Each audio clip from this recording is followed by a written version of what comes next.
నమస్కారం LTV news కి స్వాగతం. ముందుగా ఈనాటి వార్తలోని ముఖ్యాంశాలు. బాపట్లలోని మెగా పేరెంట్స్ మీటింగ్ లో పాల్గొన్న ముఖ్యమంత్రి చంద్రబాబు పిల్లల చదువును తల్లిదండ్రులు పర్యవేక్షించాలని వ్యాఖ్య.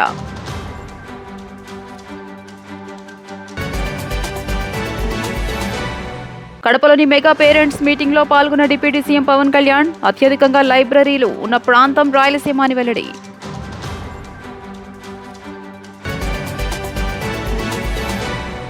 ఏపీ దేశానికి ఆదర్శంగా నిలవాలన్న మంత్రి నారా లోకేష్ రాష్ట్రంలోని అన్ని పాఠశాలలకు 4 స్టార్ రేటింగ్ తీసుకురావాలని ప్రయత్నిస్తున్నామని వెల్లడి.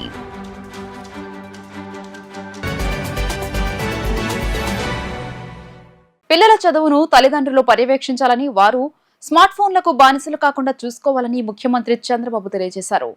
డ్రగ్స్ వ్యసనానికి విద్యార్థులు దూరంగా ఉండాలని అన్నారు. డ్రగ్స్ వ్యతిరేక పోరాటం పాఠశాలల నుంచే ప్రారంభం కావాలని చంద్రబాబు అన్నారు. మానవ సంబంధాలను డ్రగ్స్ నాశనం చేస్తాయని తెలియజేశారు.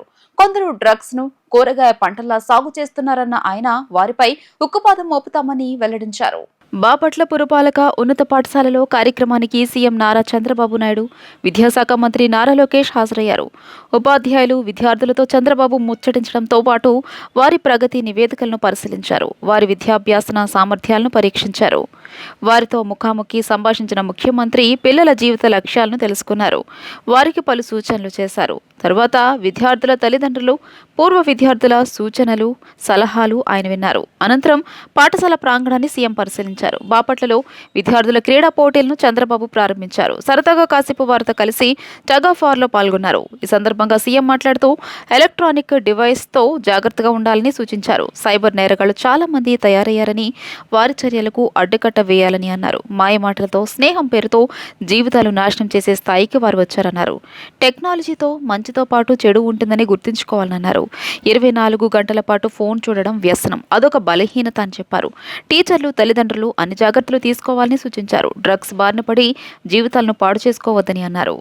ఇక్కడుండే టీచర్స్, పేరెంట్స్ ఇద్దరు కూడా అర్థం చేసుకోవాల్సిన అవసరం ఉంది.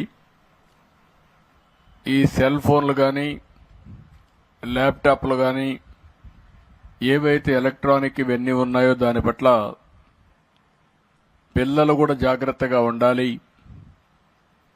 ఈరోజు సైబర్ నేరగాళ్లు చాలామంది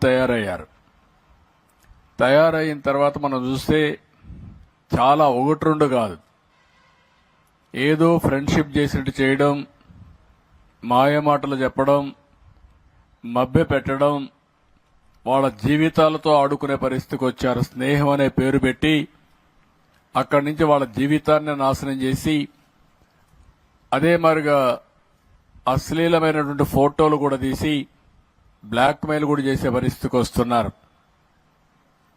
అంటే సమాజంలో ఒక మంచి జరిగినప్పుడు దానికి ఇంకొక కోణంలో చెడు కూడా ఉంటుంది. ఒక పక్క టెక్నాలజీ అవసరం, నిన్న కూడా నేను మాట్లాడాను. అది మన జీవితాలకి పెద్ద ఎత్తున మనం ఏదైతే అనుకుంటామో అది సాధించడానికి ఉపయోగపడుతుంది. అదే సమయంలో ఇలాంటి టెక్నాలజీ ఉపయోగించుకొని అవసరమైతే మన పేరుతో ఉండే మన డబ్బులు కూడా మన బ్యాంకులో దోచేసుకునే పరిస్థితులు కూడా వస్తున్నారు. ఒక్క నేరం కాదు, ఒక పక్క మోసం కూడా చేసి ఇంట్లో మనల్ని మిస్లీడ్ చేసే పరిస్థితి కూడా వస్తారు. ఇప్పుడు పాప చెప్పింది, కొన్ని విషయాలు చెప్పింది ఆ టీచర్, విద్యార్థి అయితే ఇలాంటి నేరగాళ్లు చాలా మంది ఉన్నారు. అందుకే సైబర్ నేరగాళ్ల పట్ల మనం జాగ్రత్తగా ఉండాలంటే మనం ఏ విధంగా పనిచేయాలో మీరందరూ అర్థం చేసుకోవాల్సిన అవసరం ఉంది. ఎప్పుడు కూడా ఒక మంచి గాని ఒక చెడు గాని రెండు కూడా మీరు చూస్తే 24 గంటలు ఫోన్ చూడడం కూడా ఒక వ్యసనం. ఓసారి యూట్యూబ్లోకి వెళ్ళిపోతే, కొన్ని పోర్న్ ఫిల్మ్స్ కానీ ఇలాంటివి కానీ వెళ్ళిపోతే ఇంకా రాత్రి అంతా కూడా బయట మన రారు, ఆ ఫోన్ చూసుకుంటూనే ఉండిపోతారు. అదొక అడిక్షన్, అదొక బలహీనత. అలాంటి సమయంలో ఇంకా పిల్లలు చదువుకునే పరిస్థితి కూడా ఉండదు, చాలా ఇబ్బందులు వస్తాయి. కాబట్టి తల్లిదండ్రులు అన్ని జాగ్రత్తలు తీసుకోవాలి, టీచర్లు కూడా జాగ్రత్త తీసుకోవాలి. అప్పుడే ఇది సాధ్యం అవుతుంది. మళ్ళీ కూడా ఎప్పటికప్పుడు మాట్లాడుకుందాం. పిల్లలు చాలా చక్కగా చెప్పారు. రెండో విషయం చాలా గట్టిగా చెప్పాడు, డ్రగ్స్ వద్దు బ్రో. చాలా క్లియర్గా చెప్పాడు, మీ దగ్గర అనిపించాడు. ఇప్పుడు ఈ డ్రగ్స్ అనేది కూడా మీరు ఒక్కసారి గుర్తుపెట్టుకోవాల్సింది, ఇదొక పెద్ద మత్తు, ఇదొక పెద్ద వ్యసనం. ఒకసారి ఆ వ్యసనంలో పడిపోయిన తర్వాత మళ్ళీ తిరిగి మామూలు మనిషి కావడం చాలా కష్టం. అలాంటి వ్యక్తికి స్నేహితులు లేదు, తల్లి లేదు, తండ్రి లేదు, చెల్లెలు లేదు, తమ్ముడు లేదు, ఆప్యాయతలుండవు. ఆ వ్యసనంలో పోయిన తర్వాత ఆ వ్యసనమే సర్వనాశనం చేస్తుంది. మనకుండే రిలేషన్షిప్ని పూర్తిగా విధ్వంసం చేస్తుంది. చదువుల నేల రాయలసీమకు తానొచ్చానని డిప్యూటీ సీఎం పవన్ కళ్యాణ్ అన్నారు. అత్యధికంగా లైబ్రరీలు ఉన్న ప్రాంతం ఇది అని పేర్కొన్నారు. కడపలో ఇంత నీటి సమస్య ఉందని నేను అనుకోలేదని అన్నారు. ఈ ప్రాంతం నుంచి 2 సీఎంలు అయినందున సమస్యలు తీరిపోయి ఉంటాయనుకున్నానని తెలియజేశారు. పులివెందుల తాగునీటి ప్రాజెక్టుకు 45 కోట్ల రూపాయలు ఇచ్చామని ఆయన స్పష్టం చేశారు. కడప మున్సిపల్ హైస్కూల్ ఏర్పాటు చేసిన తల్లిదండ్రులు ఉపాధ్యాయుల మెగా సమావేశంలో డిప్యూటీ సీఎం పవన్ కళ్యాణ్ పాల్గొన్నారు. ఈ సందర్భంగా ఆయన మాట్లాడుతూ అన్నమయ్య, వేమన, పుట్టపర్తి నారాయణాచార్యులు, కేవీ రెడ్డి, ఉయ్యాలవాడ నరసింహారెడ్డి వంటి మహనీయుల నేల ఇది అని అన్నారు. రాయలసీమ అంటే వెనుకబాటు కాదు, అవకాశాలను ముందుండి నడిపించే ప్రాంతం అని తెలియజేశారు. 2014-19 సంవత్సరంలో ఉద్దానం సమస్యను బయటకు తీసుకొచ్చానని అన్నారు. ఆనాటి సీఎం చంద్రబాబు 61 కోట్ల రూపాయలతో ఉద్దానం ప్రాజెక్టును ముందుకు తీసుకెళ్లారని తెలియజేశారు. తాగునీటి కోసం ఎక్కడా ఇబ్బంది రాకూడదనేదే కూటమి ప్రభుత్వ లక్ష్యమని తెలిపారు. నీటి సమస్యను తీర్చి ఇక్కడి ప్రజలను ఆదుకుంటామని ఆయన భరోసా ఇచ్చారు. అత్యధికంగా రాయలసీమలో అంతా, ఇంకా ఆంధ్రప్రదేశ్లో ఇంకెక్కడా లేవు అన్ని గ్రంథాలయాలు. సరస్వతి గ్రంథాలయం అని కానీ, మనకి పులివెందులో కానీ, ఇలాంటి గ్రంథాలయాలు ఒకప్పుడు వెలసిల్లిన ప్రాంతం అది. అంటే చదువుల నేల ఇది. సో అలాంటి చదువుల నేలకి నేను ఇక్కడికి వచ్చి సరస్వతి నమస్తుభ్యం అని చెప్పి నేను ప్రారంభించి పూర్తి చేసి మరి ఇక్కడికి వచ్చి ఈ అవకాశాన్ని ఇచ్చినందుకు నాకు మనస్ఫూర్తిగా నాకు చాలా చాలా ఆనందంగా ఉంది. ఈరోజు మీకు నేను ఏం చెప్పాలి, ఇవన్నీ ఒకటి అనుకుంటే నేను ఒకటే నిర్ణయం తీసుకున్నాను. నేను మీతో పంచుకోవడానికి వచ్చాను నా భావాలు. చాలా గొప్ప నేల ఇది.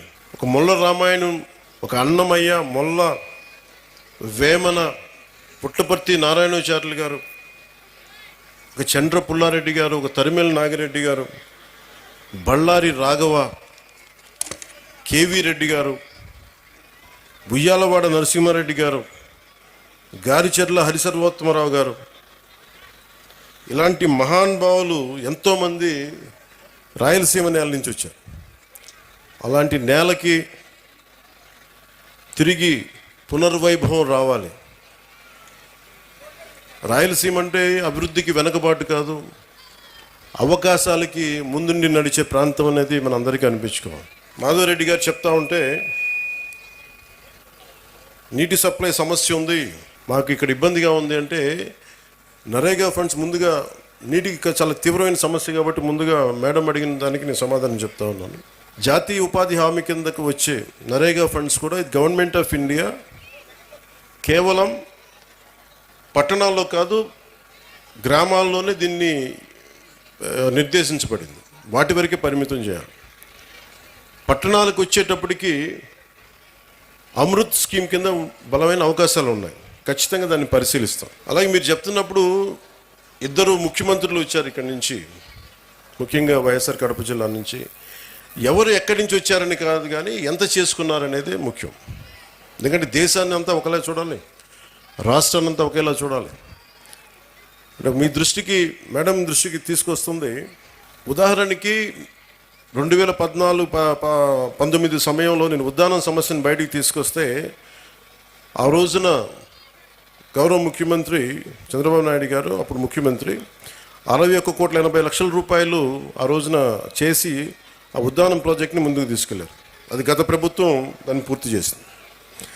అలాగే ఇంత కడప నీటి సమస్య ఇంత తీవ్రంగా ఉందనేది నాకు మాధురెడ్డి గారు చెప్పే వరకు నాకు తెలియలేదు. ఎందుకంటే ముఖ్యమంత్రులు 2 వచ్చారు కాబట్టి అసలు ఇక్కడ సమస్యలన్నీ తీరిపోయి ఉంటాయి నేను అనుకుంటే, నాకు అర్థమైంది ఏంటంటే ఇక సమస్యలు తీరలేదు, ఇంకా చాలా బలంగా నీటి ఇంకా ఇబ్బందిగా ఉంది అనడానికి. ఉదాహరణకి మొన్న మేము క్యాబినెట్లో 45,63,00,000 రూపాయలు మేము పులివెందల సంబంధించి డ్రింకింగ్ వాటర్ సప్లై ప్రాజెక్టుకి డబ్బులు ఇవ్వడం జరిగింది మేడం.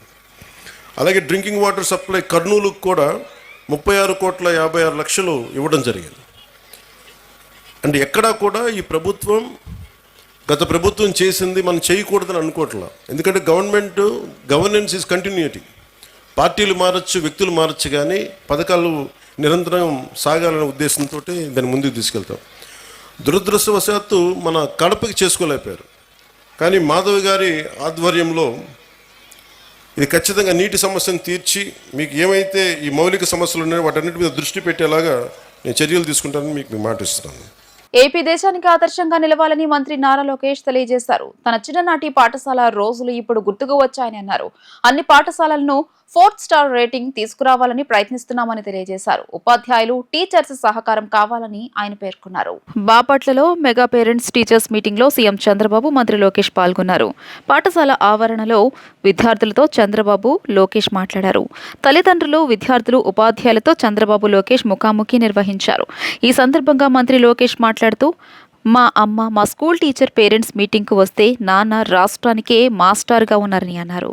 ఏ రాష్ట్రంలో జరగని విధంగా ఏపీలో పీటీఎం ఏర్పాటు చేశామని తెలియజేశారు. పిల్లలు ఎక్కడ వెనుకబడి ఉన్నారు, ఎలా చదువుతున్నారో తల్లిదండ్రులు, టీచర్స్ సమీక్షించాలని అన్నారు.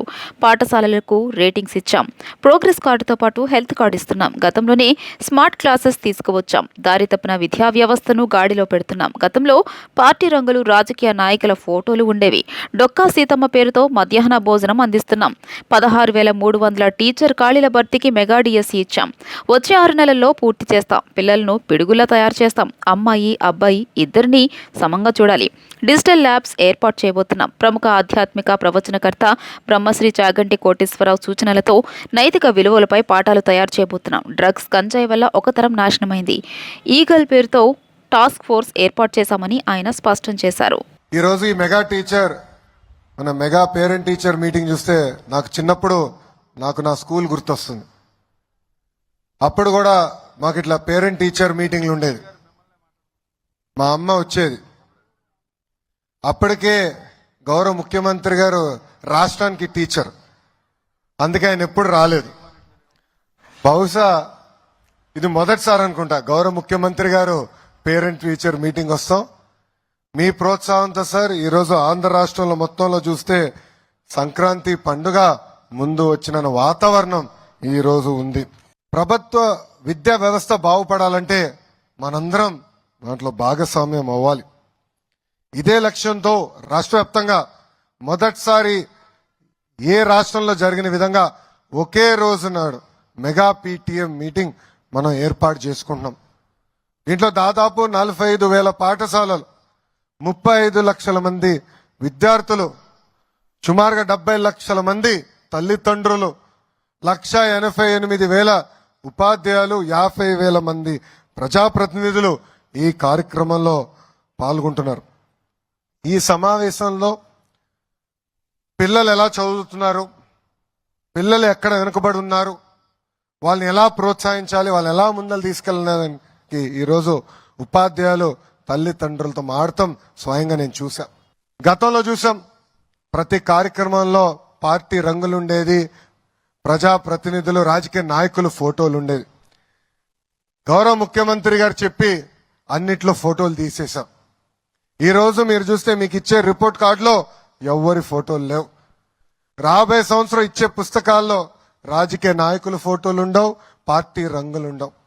అంతేకాదు పాఠశాలలో ఏమైనా సంక్షేమ కార్యక్రమాలు చేయాలంటే పెద్దల పేరు పెడతాం జరిగింది.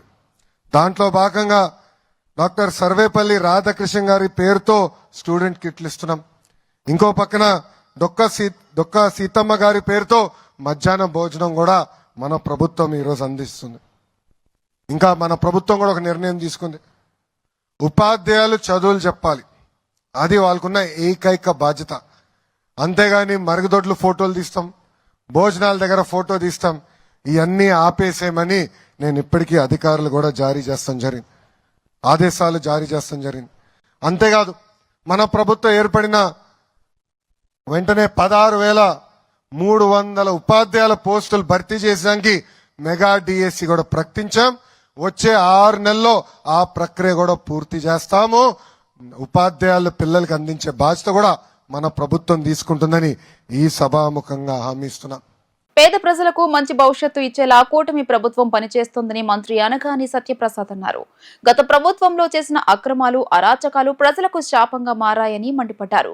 6 నెలల్లో 67,000కు పైగా రెవెన్యూ సంబంధిత సమస్యలపై అర్జీలు వచ్చాయన్నారు. భూ సమస్యలు త్వరగా పరిష్కారమయ్యేలా చర్యలు తీసుకుంటున్నామని మంత్రి అనగాని తెలియజేశారు. వైసీపీ పరిపాలనలో ప్రజలు ఎన్నో ఇబ్బందులు పడ్డారని మంత్రి అనగాని సత్యప్రసాద్ తెలియజేశారు. కూటమి ప్రభుత్వం ఏర్పడి 6 నెలలు గడుస్తోందని, రాష్ట్ర అభివృద్ధితో పాటు ప్రజల సమస్యల పరిష్కారమే ధ్యేయంగా ప్రభుత్వం పనిచేస్తుందని స్పష్టం చేశారు. ప్రభుత్వం పేద ప్రజల కోసం ఒక మంచి కార్యక్రమం రూపొందించిందన్నారు. ఈ రాష్ట్రంలో ప్రజల ప్రధాన సమస్య ఏదైనా ఉందంటే అది భూ సమస్య అని అన్నారు. రాష్ట్ర అభివృద్ధితో పాటు ప్రజల సమస్య పరిష్కారమే ధ్యేయంగా ప్రభుత్వం పనిచేస్తుందని స్పష్టం చేశారు. ప్రభుత్వం పేద ప్రజల కోసం ఒక మంచి కార్యక్రమం రూపొందించిందన్నారు. ఈ రాష్ట్రంలో ప్రజల ప్రధాన సమస్య ఏదైనా ఉందంటే అది భూ సమస్య అని అన్నారు. వైసీపీ ప్రభుత్వం కొన్ని కార్యక్రమాలు వాళ్ల స్వలాభం కోసమే చేసుకున్నారని ఆరోపించారు. భూ హక్కుదారులకు పూర్తి హక్కులు కలిగించడమే ప్రభుత్వ లక్ష్యమని ఆయన స్పష్టం చేశారు. అలాగే ఏదైతే గ్రామాల్లో ఇళ్ల పట్టాలు ఉన్నాయో వాటి సమస్య కూడా కనుక్కుని ఎవరైతే దాని మీద నివసించట్లేదో, గత ప్రభుత్వం అయితే స్కామ్ చేశారో, ఎవరైతే కన్వేయన్స్ డీడ్ కూడా తీసుకోలేదో వాళ్ళు క్లియర్ కట్ కనపడుతూ ఉన్నాయి. పేరు మాత్రం రాశారు కానీ కన్వేయన్స్ డీడ్ కూడా తీసుకోవాలి. ఇల్లు అంటే గతంలో అంటే బినామీల కోసం ఊరికే పేరు రాశారు కదా ప్రభుత్వం. కానీ అవి కూడా ఐడెంటిఫై చేసి ఇప్పుడు అర్హత ఉన్నటువంటి పేద వాళ్ళకు కూడా ఇళ్ల స్థలాలు ఇచ్చే విధంగా కూడా ఈ యొక్క సదస్సులు ఉపయోగపడతాయి. సరే, రెవెన్యూ సదస్సే కదా అని ఒకటి రెవెన్యూకి సంబంధించినవి కాదు, మీకు వేరే సమస్యలు ఉన్నా కూడా తప్పకుండా మా అధికారులందరూ కూర్చున్నారు, తప్పకుండా అవి కూడా తీసుకుంటారు. రెవెన్యూకి సంబంధించిన పాటు రేషన్ షాపు, రేషన్ కార్డు లాంటివి ఉంటే కూడా తప్పకుండా తీసుకుంటారు. అవి సంబంధించిన అధికారులకి ఇచ్చే బాధ్యత ఇక్కడ తహసీల్దార్ తీసుకుంటారు. మీకు ఈ మండలంలో ఇతర సమస్యలు ఏదన్నా కూడా ఇవ్వండి. సచివాలయ సిబ్బంది అందరూ కూడా ఇక్కడ ఉన్నారు, అద్భుతంగా పనిచేస్తారు. వాళ్ళు బైఫర్కేట్ చేసి ఏ డిపార్ట్మెంట్ కావాలో వాళ్ళకు కూడా ఇస్తారు. సమయం కేటాయించి ఏదైతే సమయం ఇచ్చారో సమయం పూర్తిగా ఇక్కడ ఉండి ఇక్కడ సమస్యలు తెలుసుకుని, ఎందుకంటే పేదవాడికి సెంటిమెంట్ నేను చెప్పాను దగ్గర అవి పరిష్కరించే బాధ్యత మనకుంది. ఎక్కడన్నా కానీ ఇప్పుడు కాదు, ఈ 33 రోజులు కాదు, ఇంకా లేట్ అయినా కూడా తప్పకుండా ఆ పూర్తయ్యేదాకా కలిసికట్టుగా ఈ కార్యక్రమాన్ని ఒక యజ్ఞంలా చేద్దాం. సరే, మేము కూడా ఎక్కడ ర్యాండంగా కూడా మేము చూస్తూ ఉంటాం. 33 రోజులు మేము కూడా నిద్రపోము. ర్యాండంగా మేము కూడా చెక్ చేస్తాం. ఎక్కడన్నా అధికారి నిర్లక్ష్యం చేస్తే వారిపైన అక్కడే వారి మేము సస్పెండ్ చేయడం కూడా అనుకోవడం. ఎందుకంటే కావాలని పేదవాడిని ఏడ్పించే విధంగా గత ప్రభుత్వం చేసినటువంటి కార్యక్రమాలు ఈసారి చేస్తే 50% సహించేది లేదు అని చెప్పి గౌరవ ముఖ్యమంత్రి గారు చాలా గట్టిగా చెప్పారు. కాబట్టి ఎక్కడన్నా కూడా అధికారులు ఎక్కడ చేసేది మాకు తెలుసు. చెప్పేదా కూడా రెవెన్యూ సిబ్బంది కొరత ఉంది, ప్రెషర్ ఉంది, ఇబ్బంది పడతా ఉన్నారు. తప్పకుండా అధికారుల బాధలు నేను అర్థం చేసుకుంటాం. కానీ ఇక్కడ ప్రజల బాధలు చాలా తీవ్రంగా ఉన్నాయి. మనసు బాధ కలిగే విధంగా వచ్చి చెప్తా ఉన్నారు. సెక్రటరియట్ కావచ్చు, పార్టీ ఆఫీస్ కావచ్చు, సీఎం గారి గ్రీవెన్స్ కావచ్చు, మా ఆఫీసు గ్రీవెన్స్ కావచ్చు. అందుకనే ఈ సదస్సులు చాలా ప్రతిష్టాత్మక. అలాగే గ్రామ పెద్దలు, గ్రామస్తులు అందరూ కూడా దీంట్లో పాలు పంచుకుని, ఎందుకంటే కొంత పేదవాళ్ళకి తెలియదు ఎట్లా గ్రీవెన్స్ ఇవ్వాలా, ఏం జరిగింది ఏంటి అని. ఇప్పుడే రాగానే ఆవిడ చెప్తా ఉంది, చనిపోతే అది మారట్లేదు, ఆ ఇబ్బంది ఉంది మాకు లీగల్గా ఉన్నా కూడా. అలాంటివన్నీ కూడా ఉంటే ఇక్కడ ఇమ్మీడియట్గా సాల్వ్ చేసేవన్నీ కూడా పూర్తిగా సాల్వ్ చేస్తారు. రాబోయే రోజులు టైం ఉంటే టైం బౌండ్ ప్రోగ్రామ్ ఎందుకు కొన్ని చేయలేని ఉంటాయి, అవి ఎందుకు చేయలేము కూడా రాతపూర్వకంగా తెలుగులో మీకు అర్థమయ్యే భాషలో ఇచ్చే బాధ్యత కూడా ఈ యొక్క సిబ్బందిని చెప్పి తెలియజేస్తాం. రాష్ట్ర ప్రభుత్వ పిలుపు మేరకు అన్ని ప్రాథమిక పాఠశాలల్లో ఉన్న సమస్యలను పరిష్కరించేందుకు మంత్రి నారా లోకేష్ ఆత్మీయ సమావేశాలు నిర్వహించడం ఎంతో ఆనందంగా ఉందని నేరెళ్ల మురళి అన్నారు. మంగళగిరి మండలం చిన్నకాకాని గ్రామంలోని ముప్పవరపు సరోజనమ్మ రామయ్య జిల్లా పరిషత్ ఉన్నత పాఠశాలలో నేరెళ్ల ఫౌండేషన్ చైర్మన్ నేరెళ్ల మురళి కళావేదిక నిర్మాణానికి శంకుస్థాపన చేశారు. ఈ సందర్భంగా నేరెళ్ల మురళి మాట్లాడుతూ చిన్నకాకాని గ్రామంలోని జిల్లా పరిషత్ ఉన్నత పాఠశాలతో అవినాభావ సంబంధాలు ఏర్పడ్డాయని చెప్పారు. విద్యార్థుల భవిష్యత్తు కొరకు పాఠశాలలో ఉన్న అనేక సమస్యలను పరిష్కరించామని చెప్పారు. ఈ పాఠశాల అభివృద్ధి కొరకు కృషి చేస్తున్న దాతలకు ఈ సందర్భంగా వారు అభినందించారు. మంత్రి నారా లోకేష్ ఆదేశాల మేరకు నిర్వహిస్తున్న ఈ కార్యక్రమం విజయవంతం విజయవంతం అవ్వాలని ఆకాంక్షించారు. 15 లక్షల రూపాయల సొంత నిధులతో నిర్వహిస్తున్న ఈ కళా వేదిక అతి తొందరలోనే పూర్తి చేస్తామని హామీ ఇచ్చారు. ఈ కార్యక్రమంలో పాఠశాల హెచ్ఎం శాంతమ్మ, గ్రామ పెద్దలు నేరెళ్ల, నిచ్చల్, నవీన్, ఉపాధ్యాయులు, విద్యార్థులు తదితరులు పాల్గొన్నారు. రాష్ట్ర ప్రభుత్వం వారిచే ఒక పిలుపుని అనుసరించి ప్రతి ఊరు వాడ స్కూల్స్ నందు మరి ఒక పండుగ వాతావరణం లాగా సృష్టించి దానిలో పేరెంట్స్ అంటే విద్యార్థుల యొక్క తల్లిదండ్రులందరినీ కూడా ఇన్వాల్వ్ చేసి వారి యొక్క ప్రోద్బలంతో స్కూల్ యొక్క ఉత్తీర్ణత శాతంలో కానీ హాజరు శాతంలో కానీ అట్లాగే వాళ్ళకున్న ఇబ్బందులు కానీ ఉన్నా కానీ దాన్ని గుర్తెరిగి ఆ సమస్యలన్నిటికి కూడా చర్మాంకం పలకాలని చెప్పేసి ఒక మన రాష్ట్ర ముఖ్యమంత్రి వర్యులు నారా చంద్రబాబు నాయుడు గారు అట్లాగే మన నారా లోకేష్ గారు మన విద్యాశాఖ మంత్రి అయినటువంటి లోకేష్ గారి పిలుపుని అనుసరించి స్థానిక చిన్నకాకానిలో ఉన్నటువంటి ముప్పవరపు సరోజినమ్మ రామయ్య గార్ల ఉన్నత పాఠశాలలో ఈ కార్యక్రమంలో భాగంగా ఈరోజు ఈ సమావేశాన్ని ఏర్పాటు చేసినటువంటి హెచ్ఎం గారికి, అలాగే వారి సిబ్బందికి, అలాగే విద్యా కమిటీ చైర్మన్ గారికి, వైస్ చైర్మన్ గారికి, అట్లాగే మా అన్న స్వభావమైన మా అన్నగారు అయినటువంటి కోటిరెడ్డి గారికి, అట్లాగే పిచ్చిరెడ్డి గారికి, అట్లాగే స్థానిక నాయకులకు, అట్లాగే ఈ కార్యక్రమానికి సహకరించినటువంటి అందరికీ, తోటి మీడియా మిత్రులందరికీ కూడా ప్రత్యేక ధన్యవాదాలు తెలుపుతూ ఈరోజు ఈ కార్యక్రమంలో భాగంగా అనుకోకుండా ఈ యొక్క అవకాశాన్ని అందిపుచ్చుకొని మరి ఎప్పటి నుంచో ఈ స్కూల్లో కొన్ని మరమ్మతు కార్యక్రమాలు కానీ ఇతర అన్నిటికి కూడా నాకు సిబ్బంది నాకు కొంత అవకాశం ఇచ్చారు. అవకాశంలో భాగంగా స్కూల్కి ఉన్న ఇబ్బందులన్నింటినీ ఒక్కొక్కటిని సరి చేసుకుంటూ వచ్చాము. మరి అనుకోకుండా ఈరోజు ఈ కళావేదిక కూడా హెచ్ఎం గారు అయినటువంటి శాంతమ్మ గారు ఈ కళావేదిక కావాలని కోరటం జరిగింది. ఆ కళావేదిక ఏ రూపం కావాలి ఏంటి అని చెప్పేసి ఒక 10 నిమిషాలు క్లియర్ చేసుకొని దానికి నిధులు సుమారుగా 15 లక్షల నుంచి 16 లక్షల రూపాయలు వెచ్చించి మా సొంత నిధులతో అది నేరెళ్ల ఫౌండేషన్ తరఫు నుంచి చైర్మన్ అయినటువంటి నేను, అట్లాగే నా తర్వాత నా బాబు నేరెళ్ల నవీన్, నిశ్చల్ కలిపి ఈ యొక్క నిర్మాణాన్ని త్వరితగతిన పూర్తి చేసుకొని పిల్లలందరికీ కూడా ఈ కళావేదిక వారి యొక్క సృజనాత్మక శక్తిని బయటికి తీసేదానికై ఈ వేదికను వినియోగించుకొని పిల్లలు వారి యొక్క ఉజ్వల భవిష్యత్తుకి బాటలు వేస్తారని చెప్పేసి కోరుకుంటూ మరి నాకు ఈ అవకాశం ఇచ్చినటువంటి హెచ్ఎం గారికి, వారి యొక్క సిబ్బందికి, అధ్యాపకేతర సిబ్బందికి, అట్లాగే తోటి మిత్రులకు, తోటి నాయకులకు, గ్రామ పెద్దలకు, అట్లాగే ఇంకా దాతలకు, ఇంకా ఎంతో మందికి పేరున ప్రత్యేక ధన్యవాదాలు తెలుపుకుంటూ సెలవు తీసుకుంటున్నాను. Thank you. ఆంధ్రప్రదేశ్ రాష్ట్ర వక్ఫ్ బోర్డు డైరెక్టర్ గా మంగళగిరికి చెందిన టీడీపీ మైనార్టీ నాయకులు షేక్ అక్రమ్ నియమితులయ్యారు. ఈ సందర్భంగా అక్రమ్ అంజుమన్ కార్యాలయంలో అంజుమన్ ట్రస్ట్ బోర్డు సభ్యులు, పలువురు టీడీపీ నాయకులు, ముస్లిం పెద్దలు, యువకులు కలిసి అభినందించారు. ఈ సందర్భంగా పాత బస్టాండ్ సెంటర్లో యువకులు భారీగా మందుగుండు సామాగ్రిని కాల్చి ఆనందోత్సవాలు జరుపుకుని స్వీట్స్ పంపిణీ చేశారు. అంజుమన్ కార్యదర్శి హనీఫ్ షా ఖాదరి, టీడీపీ నాయకులు షేక్ రియాజ్, అమీర్, రంగశెట్టి పెద్దబ్బాయి, ముస్లిం ప్రముఖులు, యువకులు షేక్ అబ్దుల్ మజీద్, సర్దార్, రసూల్, సలీం, ఫిరోజ్, ఖాదరి, హఫీజ్ తదితరులు అక్రమ్ను కలిసి అభినందించిన వారిలో ఉన్నారు. ఈరోజు మాట్లాడినటువంటి షేక్ అక్రమ్ గారిని వక్ఫ్ బోర్డు డైరెక్టర్గా తీసుకోవడం చాలా సంతోషకరం. ఇలాంటి పదవులు మా అన్న ఇంకెన్నో చేయాలని చెప్పి కోరుతూ అన్న నాయకత్వంలో మేము పనిచేయాలని చెప్పి ఆశిస్తూ సెలవు తీసుకుంటున్నాం.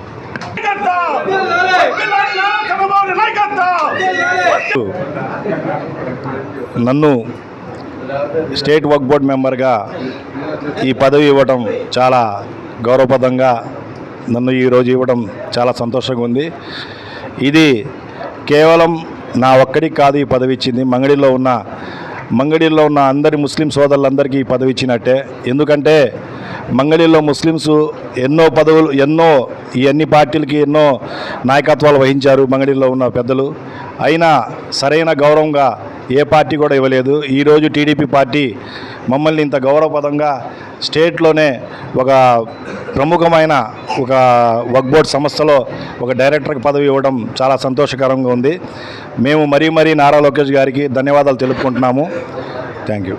రాష్ట్రంలో వక్ఫ్ బోర్డుకు ఎన్నికలు నిర్వహించాలని కాంగ్రెస్ పార్టీ జాతీయ అధ్యక్షులు షేక్ జలీల్ డిమాండ్ చేశారు. రాష్ట్ర వ్యాప్తంగా 20,045 మంది ముత్తవల్లీలు, కార్యదర్శులు మెంబర్లుగా ఉన్నారని, అయినప్పటికీ ఎన్నికలు నిర్వహించకుండా ప్రభుత్వం వక్ఫ్ రాష్ట్ర అధ్యక్షుని ప్రకటించుకోవడం సరైన పద్ధతి కాదని అన్నారు. మంగళగిరి ప్రెస్ క్లబ్ లో జరిగిన విలేకరుల సమావేశంలో కాంగ్రెస్ పార్టీ జాతీయ అధ్యక్షులు షేక్ జలీల్ మాట్లాడుతూ, రాష్ట్రంలో తెలుగుదేశం ప్రభుత్వం అధికారంలోకి వచ్చాక ముస్లింల అభివృద్ధి విస్మరించడం తగదని అన్నారు. రాష్ట్రంలో ఉన్న వక్ఫ్ బోర్డు భూములు 70,000 ఎకరాలు ఉన్నాయని, ఆ భూములపై కమిషన్ ఏర్పాటు చేసి అన్యాక్రాంతం అయిన భూమిని ప్రభుత్వం స్వాధీనం చేసుకుని నిరుపేద ముస్లింలకు 3 సెంట్ల స్థలం కేటాయించాలని రాష్ట్ర ప్రభుత్వాన్ని డిమాండ్ చేశారు. ముస్లిం కార్పొరేషన్ ఏర్పాటు చేసి 10,000 కోట్ల రూపాయలు బడ్జెట్లో కేటాయించాలని డిమాండ్ చేశారు. అమరావతి రాజధానిలో జుమా మసీద్ కొరకు 100 ఎకరాల స్థలాన్ని కేటాయించాలని, దానికి అయ్యే ఖర్చు ముస్లిం ఐక్యవేదిక అంజుమన్ ఇస్లామిక్ కమిటీ నిధులను సమకూరుస్తుందని అన్నారు. రాష్ట్రంలో మహిళలకు ఉచిత బస్సు ప్రయాణం, ఎన్నికల్లో ఇచ్చిన హామీ నిలబెట్టుకోవాలని అన్నారు. గత ప్రభుత్వం అమరావతిలో ఇచ్చిన ఇళ్లు లేని వారికి భూమి సర్వే చేసి అదే గ్రామంలో నిరుపేద ముస్లిం, ఎస్సీ, ఎస్టీ, బీసీలకు కేటాయించాలని డిమాండ్ చేశారు. ఆంధ్రప్రదేశ్ రాష్ట్రంలో వక్ఫ్ బోర్డు ఎన్నికలు జరపవలసిన బాధ్యత ప్రభుత్వంపై ఉంది. ఈ రాష్ట్రంలో 245 మసీదులు, కమిటీలు, ముతవల్లీలు, అధ్యక్ష కార్యదర్శులు ఉన్నారు. వక్ఫ్ బోర్డు అనేది ఈ భారతదేశంలో 1955 నుండి మసీదులకి, దర్గాలకి, పీర్ల మాన్యాలకు సంబంధించి అల్లా రూపం, అల్లా ఏదైతే కార్యక్రమాలు, మసీదు ఖర్చులు జమ ఉంటాయో వాటన్నిటికీ కూడా దాన ధర్మాల ద్వారా వచ్చే ఆస్తి వక్ఫ్ అంటే. ఈ వక్ఫ్ రాష్ట్రంలో 77,000 ఎకరాలు భూమి ఉన్నది. అందులో దాదాపుగా 40,000 ఎకరాల భూమిని అన్యమతస్థులు ఆక్రమించుకొని స్వాధీనంలో బ్రహ్మాండమైన వ్యాపారాలు చేస్తూ ఉన్నారు. మరి అదేవిధంగా ముస్లిముల్లో ఉన్న షేకులు కానీ, సయ్యదులు కానీ, పఠాన్లు కానీ, మొఘళ్ళు కానీ ఈ భారతదేశాన్ని రాజ్యాలు ఏలినోళ్ళు ఈనాడు భిక్షాటన చేసుకుంటూ ఉన్నారు. ఎందుకంటే సరైన విద్య లేక, సరైన వైద్యం దొరక్క ఈ రాష్ట్రంలో నిన్న చూస్తే చంద్రబాబు నాయుడు గారు ఒక వక్ఫ్ బోర్డు చైర్మన్ని, ఒక డైరెక్టర్ని నియమించారు. ప్రతి సంవత్సరం కూడా, ప్రతిసారి కూడా ముస్లిముల అభివృద్ధికి విస్మరించడం జరుగుతూ ఉన్నది. ఎందుకంటే 70,000 ఎకరాలు ఉన్న ఒక వక్ఫ్ ఆస్తికి సంబంధించి 245 మంది ఓటర్లు ఉంటే ఎన్నికలు నిర్వహించకుండా ఇనామసుగా ప్రకటించడం సరైన పద్ధతి కాదు. ఎందుకంటే గతంలో ఇక్కడ మంగళగిరి నియోజకవర్గంలో ఎవరైతే వక్ఫ్ బోర్డు డైరెక్టర్గా నుంచున్నారో వాళ్ళకి వచ్చిన ఓట్లు ఎంత అంటే 6 ఓట్లు. అదేవిధంగా ఇప్పుడు నూతన కమిటీలో గతంలో ఉన్న ఎమ్మెల్సీ కానీ, గతంలో ఉన్న డైరెక్టర్లు కానీ ప్రభుత్వం గత నెల రద్దు చేసింది. వక్ఫ్ బోర్డు కమిటీల్లో ఉన్న సభ్యులందరినీ కూడా జీవో చేసి రద్దు చేసింది. రద్దు చేసిన వెంటనే ఏం చేయాలా? ప్రభుత్వం ఎన్నికలు నిర్వహించాలా. ఎన్నికలు నిర్వహించకుండా ఇనామస్గా ప్రకటించడం అది చెల్లుబాటు కాదు. దాన్ని మేము హైకోర్టులో ప్రశ్నిస్తాం, విజ్ఞప్తి చేస్తాం, రద్దు చేయిస్తాం అనేది ఈ రాష్ట్ర ప్రభుత్వం గుర్తుంచుకోవాలా. అదేవిధంగా ఈ రాష్ట్రంలో మైనార్టీ కార్పొరేషన్కి నిధులు ఎక్కడా కేటాయించలా. ఈ రాష్ట్రంలో ముస్లింలకు, పేద ముస్లిం పల్లెలకు దుల్హన్ పథకానికి ఇచ్చే 1,00,000 రూపాయలు ప్రకటించారు, కానీ ఎక్కడా ఇచ్చిన దాఖలాలు లేవు. మరి ముస్లిం మైనార్టీలు విద్యపరంగా, సామాజిక పరంగా, ఆర్థిక పరంగా, ఎడ్యుకేషన్ కోసం మరి అభివృద్ధికి ఎక్కడ నిధులు కేటాయించలా. కేవలం ఎన్నికల ముందు ఇచ్చిన వాగ్దానాలు అమలు చేయడంలో కూడా ఈ రాష్ట్ర ప్రభుత్వం పూర్తిగా వైఫల్యం చెందింది. విద్యార్థులకు ఉన్నతమైన విద్యతో పాటు ఆటల పోటీలు, సాంస్కృతిక కార్యక్రమాలు నిర్వహిస్తున్నామని కె శాంతమ్మ చెప్పారు. మంగళగిరి మండలం చిన్నకాకాని గ్రామంలోని జిల్లా పరిషత్ ఉన్నత పాఠశాల ఆవరణలో తల్లిదండ్రులు, ఉపాధ్యాయుల ఆత్మీయ సమావేశాన్ని నిర్వహించారు. జాతీయ గీతాన్ని ఆలపించి పలు సాంస్కృతిక కార్యక్రమాలు నిర్వహించారు. కార్యక్రమంలో విద్యార్థులతో పాటు తల్లిదండ్రులు, ఉపాధ్యాయులు, గ్రామ పెద్దలు తదితరులు పాల్గొన్నారు. రాష్ట్ర ముఖ్యమంత్రి పిలుపు మేరకు మంత్రి నారా లోకేష్ నియోజకవర్గంలో పిల్లలు బంగారు భవిష్యత్తు కోసం బడివైపు ఒక అడుగు అనే కార్యక్రమాన్ని నిర్వహించామని పాఠశాల హెచ్ఎం కె శాంతమ్మ తెలియజేశారు. విద్యార్థులకు ఉన్నతమైన విద్య, క్రమశిక్షణతో పాటు సైన్స్, క్రీడలు, ఆటల పోటీలు, సాంస్కృతిక కార్యక్రమాలు ప్రతినిత్యం నిర్వహిస్తున్నామని అన్నారు. ఈ కార్యక్రమంలో SMS school chairperson B Sirisha, SMS member Suresh, SMC official member Eeda Pratap Reddy, దాతలు నేరెల మురళి, గ్రామ పెద్దలు గుర్రం నరసింహారావు తదితరులు పాల్గొన్నారు. గారైనటువంటి నారా లోకేష్ గారు ఈ పేరెంట్స్ కమిటీ సమావేశానికి పోలీస్ డిపార్ట్మెంట్ అలాగే అదర్ గవర్నమెంట్ ఆఫీసర్స్ను కూడా ఆ స్కూల్స్కి వెళ్ళి ఆ పేరెంట్స్తోనూ పిల్లలతోనూ మాట్లాడి వారి యొక్క సమస్యలు ఏమైనా ఉన్నట్లయితే తెలుసుకుని వాటికి పరిష్కారాన్ని సూచించమని చెప్పినందువలన మేము పోలీస్ డిపార్ట్మెంట్ తరఫున రావడం జరిగింది. నా పేరు మురళీకృష్ణ. నేను డిఎస్పి గుంటూరు నార్త్ డిఎస్పిగా పనిచేస్తున్నాను. మా హెడ్ క్వార్టరు మంగళగిరిలో ఫ్లైఓవర్ డౌన్లో ఉంటుంది. అలాగే ఇక్కడ ఈరోజు ఈ యొక్క సమావేశంలో ఈ మీటింగ్లో మీతో పాల్గొన్నందుకు మాకు చాలా సంతోషంగా ఉంది.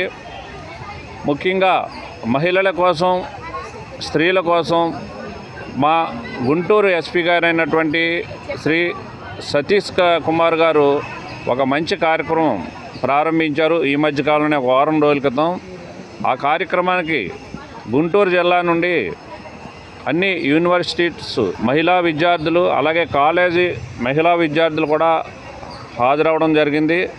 అలాగే గుంటూరు వెళ్ళలేని వాళ్ళు ఇక్కడ మనకి వైష్ణవి ఫంక్షన్ హాల్లో ఎల్ఈడి స్క్రీన్స్ పెట్టి అక్కడ జరిగిన సమావేశాన్ని అందరికీ కూడా చూపించడం జరిగింది.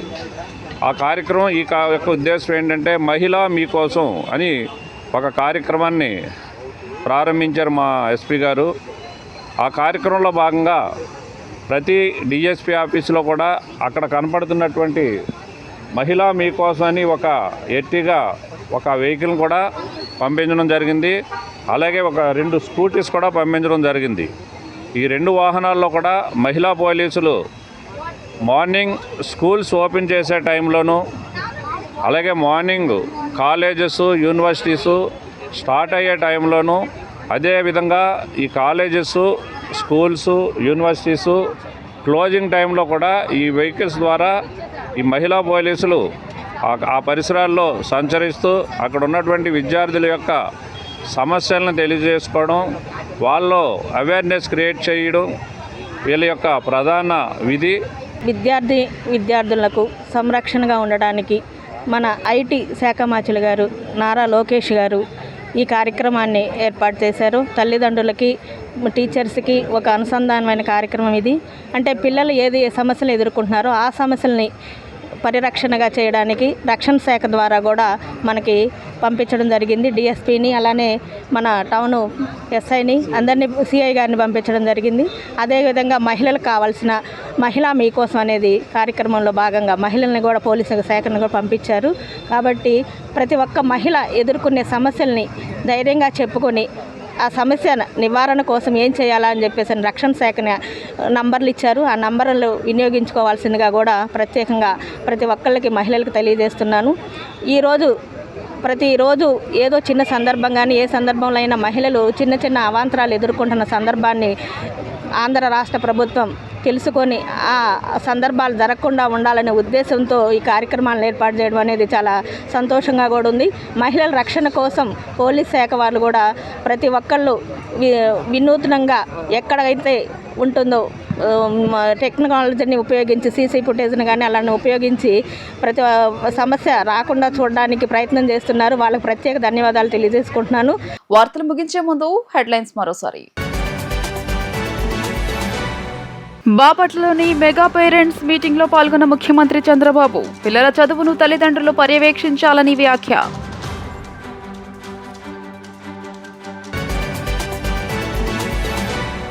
కడపలోని మెగా పేరెంట్స్ మీటింగ్ లో పాల్గొన్న డిప్యూటీ సీఎం పవన్ కళ్యాణ్ అత్యధికంగా లైబ్రరీలు ఉన్న ప్రాంతం రాయలసీమ అని వెల్లడి.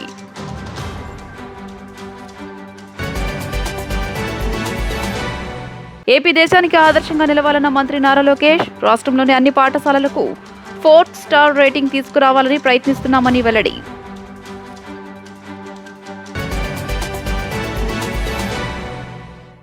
ఈ వార్తలు ఇంతటితో సమాప్తం. నమస్కారం.